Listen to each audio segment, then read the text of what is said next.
Pier Giorgio Frassati. Grabado por FSM Radio.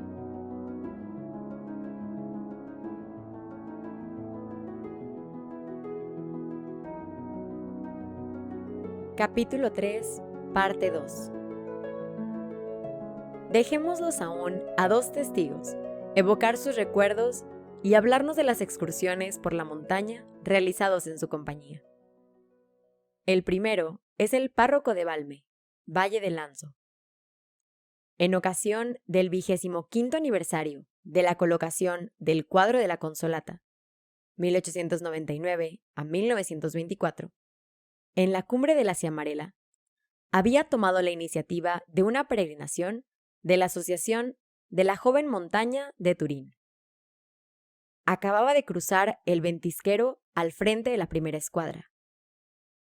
Desatado y libre, escalaba la pirámide de la montaña a fin de llegar cuanto antes a la cumbre, cuando vi acercárseme a Pier Giorgio.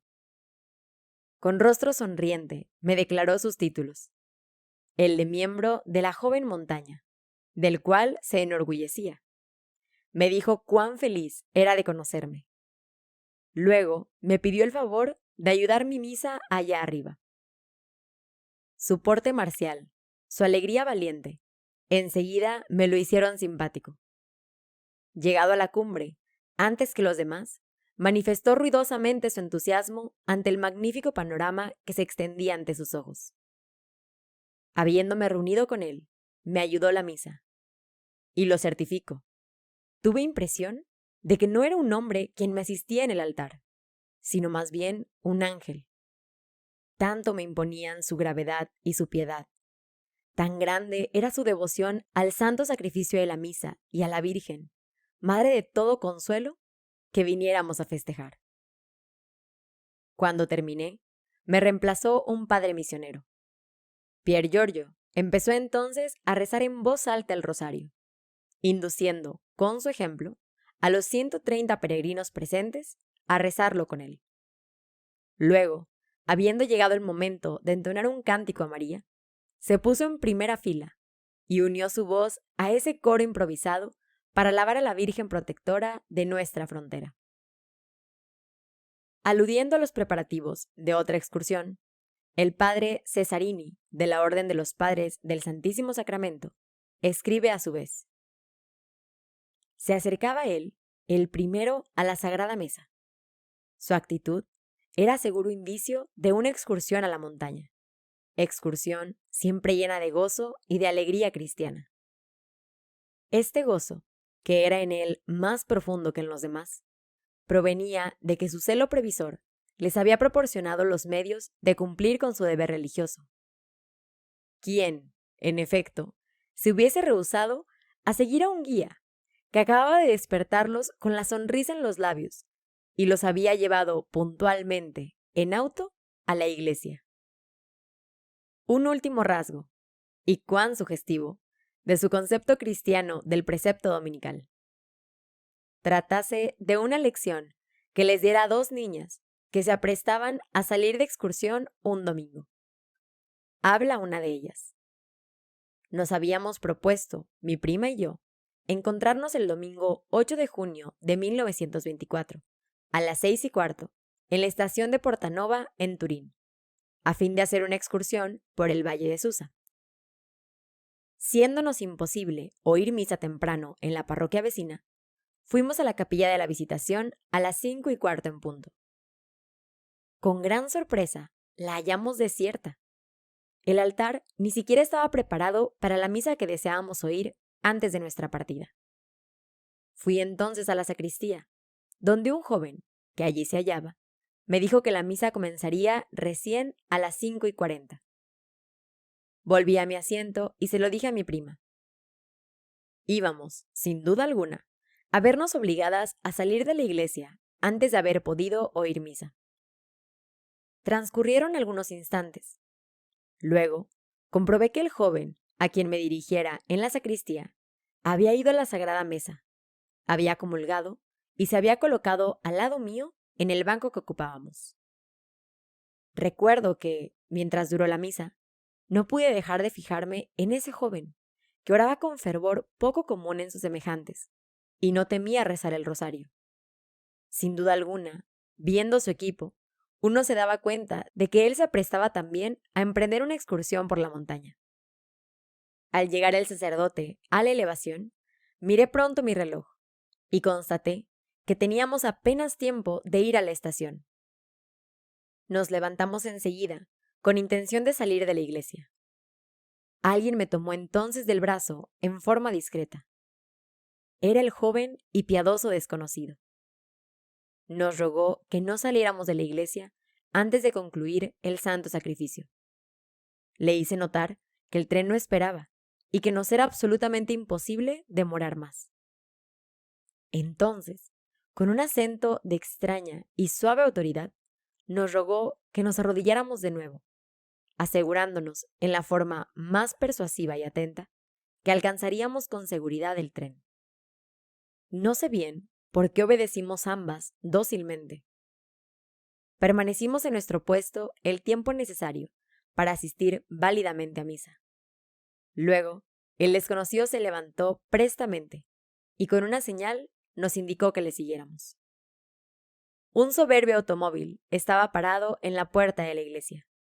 Nos invitó a subir a él rápidamente.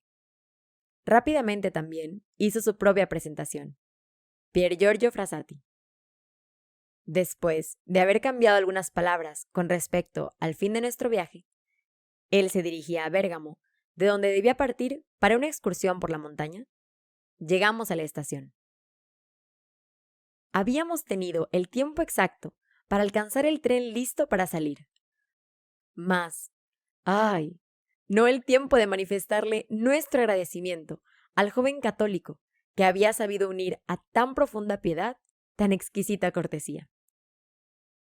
El joven, a quien se viera tan compenetrado en la presencia de Dios en las iglesias, tan atento en la misa, en la que Dios se sacrifica todos los días, tan ansioso de la hostia cotidiana que renovaba sus energías y le hacía vivir de la vida de Cristo, no podía dejar de alegrarse ante un proyecto de adoración nocturna entre estudiantes. El padre Cesarini fundó una sección en Turín en 1920. Pier Giorgio se apresuró a inscribirse en ella. Se hizo notar enseguida por su asiduidad en concurrir y por su espíritu de fe que dejaba impresionados a todos los fieles testigos por las largas horas que pasaba ante el Santísimo Sacramento. Un escritor narra sus impresiones en la siguiente forma.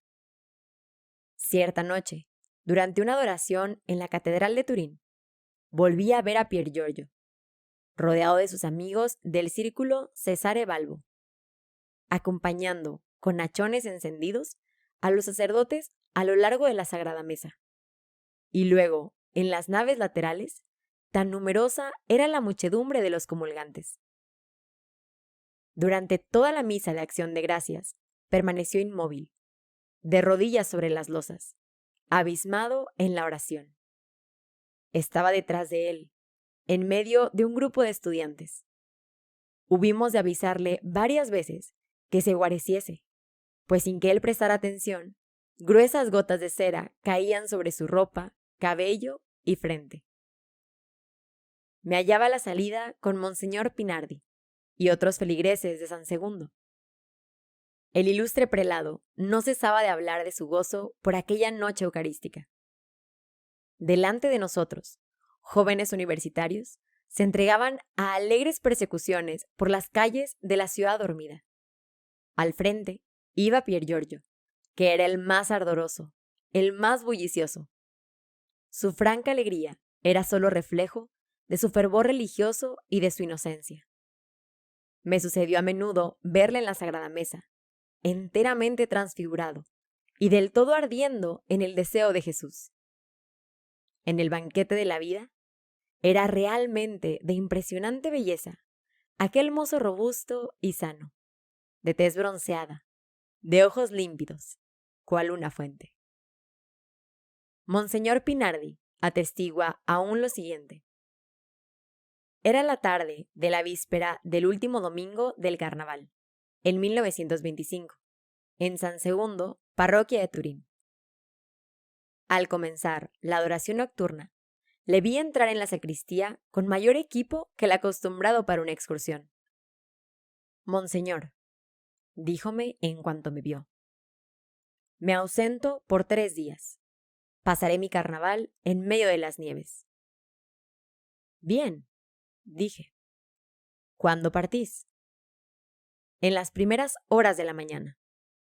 Pasaré la noche aquí, y después de la misa de medianoche y de la comunión, partiré para la montaña. Ya que hablamos acerca de ese punto, sigue diciendo el prelado.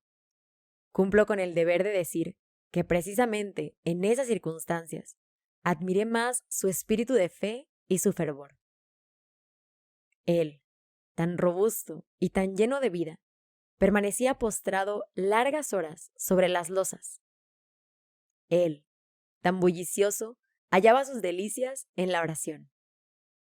Él, que por su piedad atraía la atención de todos, permanecía absorto en Dios solo. Acompañándome a mi casa, luego de aquellas horas inolvidables, su conversación ardía de fe.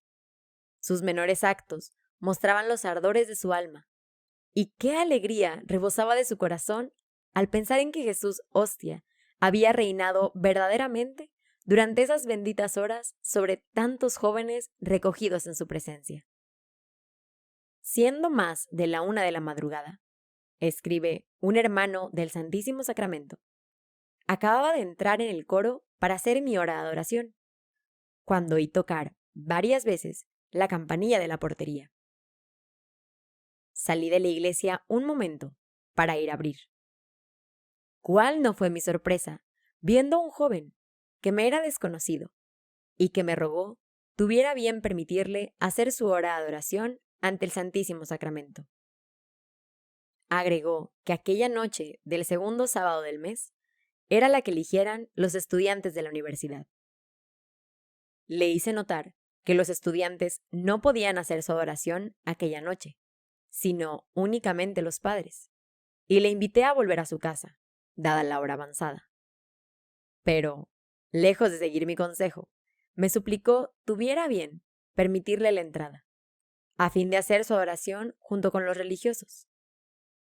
Traté aún de disuadirle, insistiendo en lo difícil que le resultaría al pasar toda una larga noche en oración y sin dormir. Mis argumentos no tuvieron éxito alguno. Como insistiera aún, lo satisface. Contento en su victoria, entró a la iglesia y se llegó al coro. Y luego, después de haberse inclinado profundamente ante el altar, se arrodilló en uno de los estrados y se puso a orar. Durante la hora que estuve en el coro, me edificó mucho su compostura y tuve oportunidad de notar todos los esfuerzos que hiciera luchando contra el cansancio y el sueño. Pasó toda la noche, hasta las 4 de la mañana, conforme lo atestiguan los cofrades que fueron después de mí. Tan pronto de pie, tan pronto leyendo o rezando el rosario. Pidió e hizo luego la Santa Comunión. Asistió aún, luego, a misa de acción de gracias. Y solo a las 5, hora en que abrimos la iglesia para el público, se fue. Dichoso de haber fortalecido de nuevo su alma con la devoción eucarística y de haberse saciado del pan de los ángeles. Tan pronto me encontré con el director de la adoración nocturna. Me apresuré a comunicarle lo que presenciáramos mis cofrades y yo. De acuerdo con las indicaciones que le di, adivinó quién era el joven y me dijo: «No os admiréis. Aquel joven es nuestro querido Pier Giorgio Frassati, universitario fervoroso y muy celoso adorador nocturno.